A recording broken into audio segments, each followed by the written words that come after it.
Ziglar.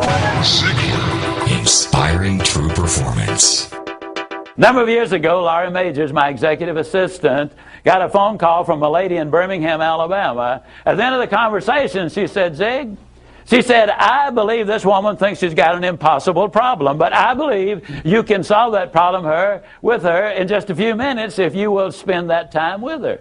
I said, well, Laurie, tell her to meet me backstage. I'll get there about 10 minutes early. My schedule was such that was about all I had.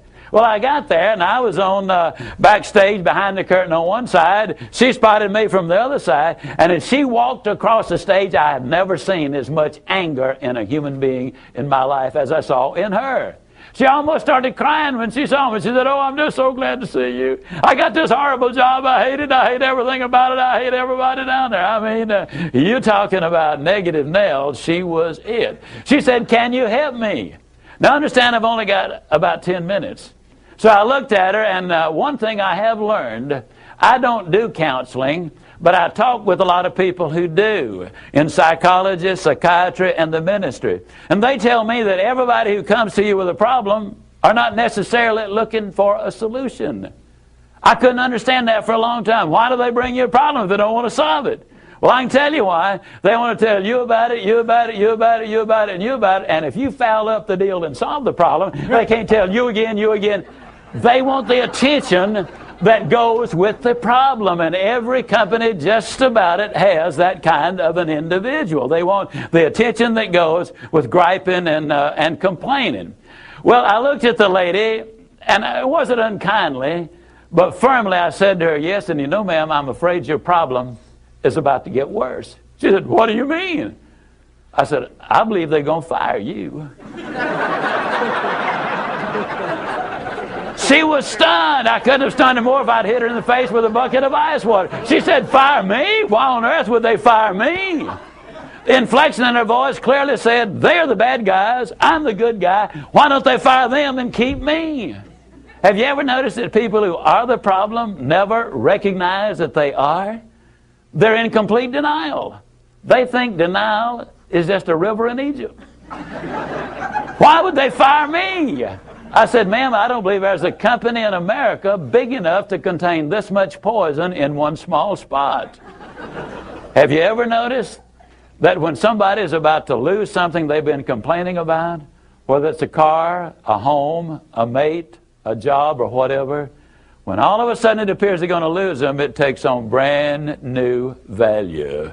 She looked at me and said, well, what can I do? I said, do you really want to know? She said, yes, I do. That's the reason I came to see you. I came looking for help, but you sure haven't been any help so far. I said, well, ma'am, I've got an idea, and I will absolutely guarantee you it positively, definitely, absolutely will work if you will just do it. She said, I'll try anything within reason. I said, okay, when you get home tonight, all of your household tasks are complete. It's bedtime. Get off in a room right by yourself.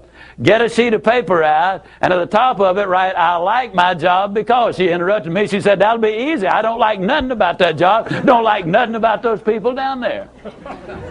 And I said, well, just as a matter of curiosity, do you work there for benevolent reasons, or do they pay you for working there?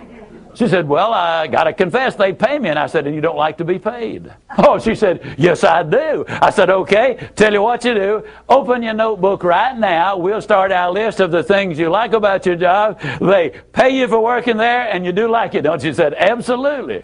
But she just stood there. I said, no, open your notebook now, and we'll get busy on the list. She just stood there.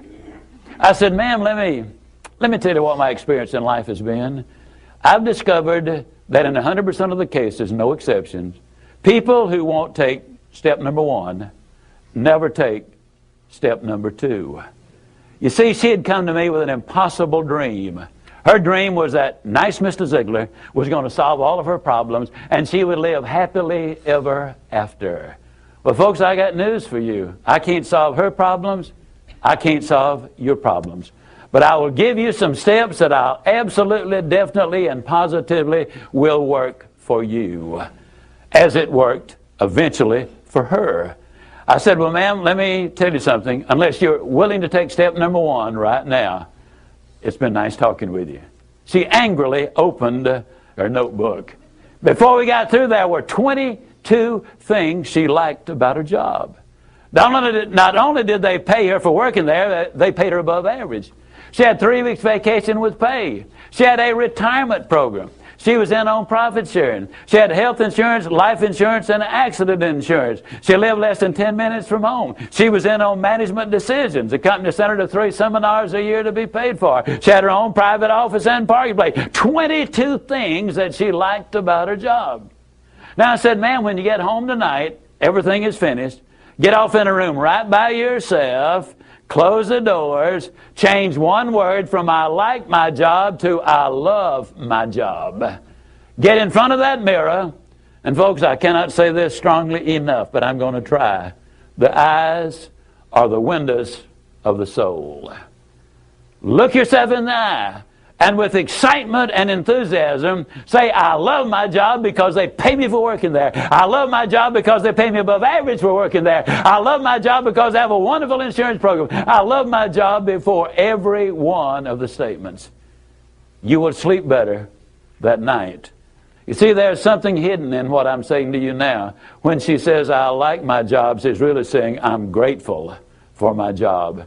And of all of the emotions we can have, according to Hans Selye, the #1 stress specialist in America, the healthiest of all human emotions is gratitude. I said, you go down that list. I like my job. I love my job, rather. That is a way of gratitude. You'll sleep better the first night. Tomorrow morning, when you get up, get back in front of the mirror just before you go to work. Get back in front of the mirror and repeat the process again with excitement and enthusiasm. I love my job because, and take the list with you. Because the reality is, you see, you will have started to change from a fault finder to a good finder. Some people do really find fault like there's a reward for it. They really do. Take the list with you, and you will be able to add to that list, absolutely guaranteed. Do this every morning and every night, and you will have an astonishing recovery from this advanced case of stinking thinking. Now, I didn't say that to her, but I'm saying it to you. That's what it was. It was an advanced case of stinking thinking. Well, 6 weeks later, I was back in Birmingham, Alabama. I was doing a follow-up sales seminar. Now, the lady was not in sales, but she had been listening to my tapes. She had been listening to Automobile University, and she had discovered that everybody sells. Everybody who will ever hear this is in selling. Whether you're a school teacher, a civil service worker, a military personnel, an executive secretary, it doesn't make any difference. What you do, you sell every day of your life. There she was at the sales seminar, seated on the front row, grinning so wide she could have eaten a banana sideways. I'm telling you, you're talking about somebody that was excited. She was turned on. I said, well, how you doing? She grinned even more broadly and said, Mr. Ziglar, I'm doing wonderfully well, and thank you for asking. She said, you cannot believe how much those people down there have changed.